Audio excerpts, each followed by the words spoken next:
स्वामिनी दामिनी पुण्याला जाणार मी आज पैठणी घ्यायला स्वामिनी मध्ये आणि माझं बाळ मला पैसे देणार आहे 10,000 रुपये.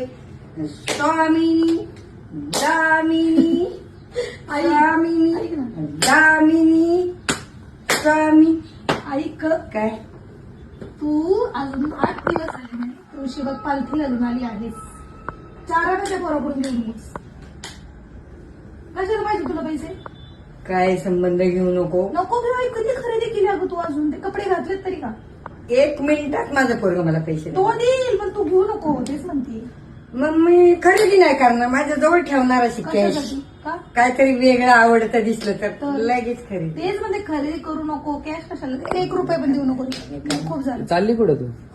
पुण्याला पैठणी यायला स्वामिनी अगं आई, आणि दामिनी. अगं आई कणिक मेली. लच्छा चांगल्या पराठा, चपात्या होते ना. लच्छा लच्छा चपाती बनवते काय? हा. आता चपाती बनवायची, नाश्ता करायचा लागून आणि स्वामिनी दामिनी. देवा.